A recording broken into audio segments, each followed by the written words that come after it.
ازيكم يا سميكسات، عاملين ايه؟ ان شاء الله تكونوا بخير. النهارده يا جماعه نحكي قصه شركه بيبسي. قصه بيبسي، المشروب الغازي المشهور الشهير العالمي اللي هو منافس لكوكاكولا، هو من اكتر منافسين لشركه كوكاكولا. ده بيبسي كان واللي اخترعها هو الصيدلي كلاي بردهام، راجل امريكاني كده. ملكوش دعوة بالراجل ده، الراجل ده ملكوش دعوة بيه. الراجل ده كلاب بردهام هو اللي اخترع شركة بيبسي، هو اللي اخترع مشروب الغازي بيبسي. هو صيدلي أمريكي، اتولد في ولاية، أسبوع هشوف هو موجود في ولاية. اتولد كلاي بردهام في ولاية كارولينا في الولايات المتحدة الأمريكية. كلاي بردهام مخترع مشروب بيبسي الشهير. اتولد كلاي بردهام في الولاية دي سنة 1867، يعني من حوالي، نحسبها كده يا أصدقائي، يعني من حوالي 1867 دلوقتي، يعني اتولد فيها بقاله متوفي بقاله 158، يعني عنده دلوقتي 158 سنة.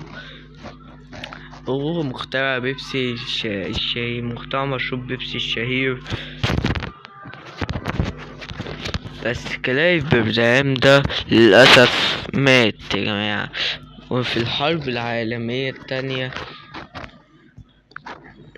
الشركة خسرت كل حاجة، لكن واحد كده عاد إحيائها من جديد. تلاقي جيميناي يا جماعة، لين تايلي هي عاصمة الولاية. تعتمدت على الولاية بمناخ متخوف، يكون جو حار. اتولد في مدينة شايناكاباين، صيدلي ومخترع كلاي بردهام ده. وتوفى كلاي بردهام في 19 فبراير 1934، يعني متوفي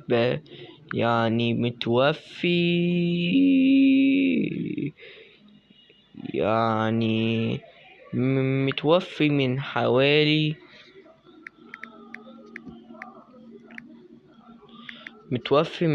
91 سنة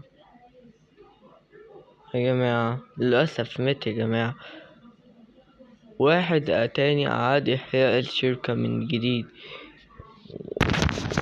وبيبسي كانت بتغير اللوجو بتاعها، كانت بتنافس كوكاكولا.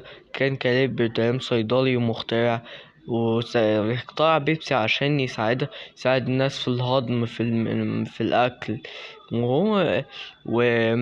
وده شعار بيبسي من 1893. اهو يا جماعة، اهو هشاور لكم. هو ده يا جماعة اللون أزرق خالص، اللي هو الفوق خالص المكتوب عليه سنة 1800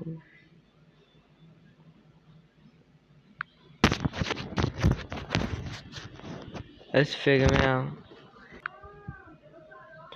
هو ده يا جماعة، اهو بشاور لكم عليه. هو ده هو ده من الشعار ده. فضل الشعار ده الفوق ده فضل لغاية 1893 ولغاية 1898. وفي البداية ما كانش بيبسي بيتسمى بيبسي، كان بيتسمى في الأول برادرز درينك. كان بيتسمى في الأول المشروب الغازي المشهور عالمي برادرز درينك، كان متسمي براذر درينك. وبعد كده في 1898 سموها بيبسي كولا. وفضل الشعار ده لغاية 1898 1903 و1903 من 1903 ل1904 و1904 ل1905 1906 من 1907 من 1907 لا مش باين أوي يعني 1907 1934 من 1900 فضل الشعار ده يتغير كتير لغاية 1951 52 صح. مش عارف قصة بيبسي يا جماعة، اللي عارف يبقى يقولي.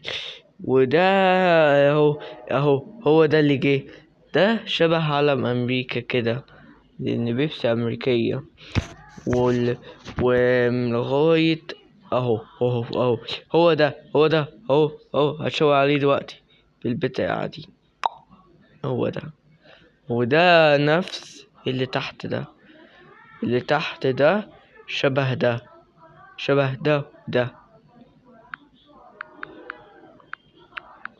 ده. وفضل الشعار ده محطوط الشعار ده من السبعينات ده من 1969. فضل الشعار يتغير. كان المشروب ده كان بص يرجعوا شعار السبعينات من زمان.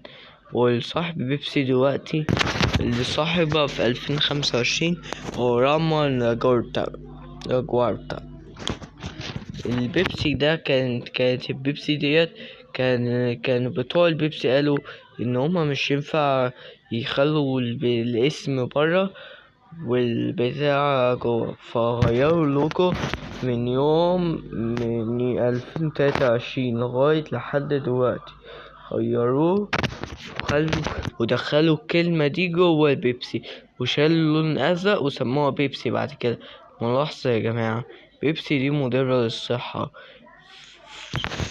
وهي غير كحولية، فانت ما حافظ على صحتك. لو مش عايز براحتك يا عم. بس اللي بص يا جماعة، ده كان بتاعنا. بس بص يا جماعة، ده كنز تخين قوي في امريكا. البيبسي كنز عندهم تخين قوي يا جماعة، ده تخين قوي. لكن ده رفيع، بس الشعار ده غريب اوي، مش شبه ده. بص يا جماعة، هي دي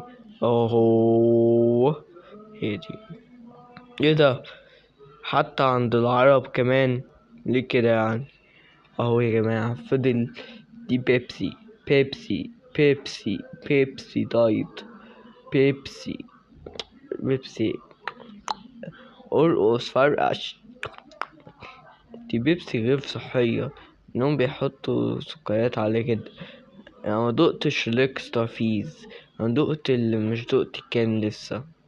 التالتة علينا بيبسي في 2025 في يوم 3 يناير 2025 في يوم الجمعة المباركة. بيبسي عملت دلوقتي رجعت عرض من بتوع زمان وكاتبة التالتة علينا زي ما انتم شايفين بعينيكم.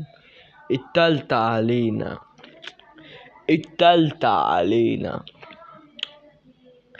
ويا جماعة بصوا، دي بيبسي رجعت ايام زمان وبتقول لازم نشتريها. ما هي اصلا هم اصلا عايزين يخدعونا. وعلى فكرة يا جماعة، بيبسي ده رفيع بس غريب قوي.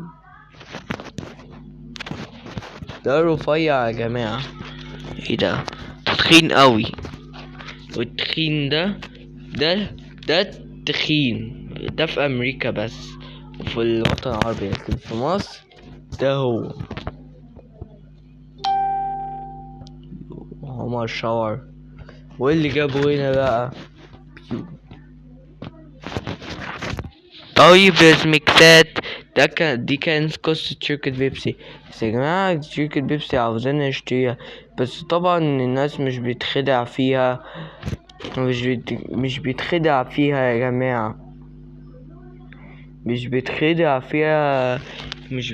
فيها. هم عارفين انهم بيهزروا، بيقولوا التالتة علينا. اهو يا جماعة هوريكم دلوقتي ان هما بيهزروا.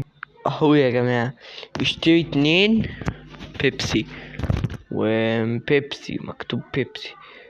بص بدل الاكواد من اي ماركت فوري، اكسب التالتة اكسترا فيز 250 ملي او كان. بص على الأكواد اللي تحت الغطا. احنا طبعا يا جماعة ما بيتخدعش فينا. دي بيبسي اهي، رجعت ايام شركة بيبسي. شفتوا يا جماعة شركة بيبسي بتهزر معانا، بتعمل حاجات مزورة لأنهم، وطبعا الناس مش بتضحك عليها.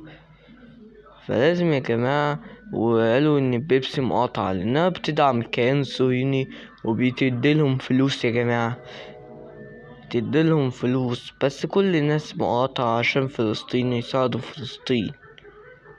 كل الناس مقاطعة بيبسي عشان بيبسي شايفين، ما هو بسبب ان بيبسي شبه علم امريكا يا جماعة. فلازم تكون حزين يا جماعة. انا اصلا مش بصدق الحاجات دي، انا بفتكرهم بيخرفوا وخلاص.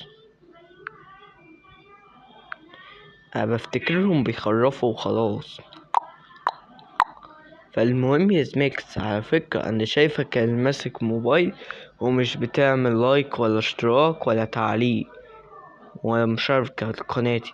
على فكرة انا بشوفك، مش بحكم عليك يعني. انا بطلب منك تشترك في قناتي وبس، عشان اوصل ل100,000 مشترك، عشان أنا نفسي ابقى عالمي. وانا عايزك تشترك عند قناتي وخلاص. يلا يا زميكس يلا يا زميكس اشترك في قناتي بسرعة لو انت بتتفرج عليا اللي ماسك الموبايل. يلا يا زميكس.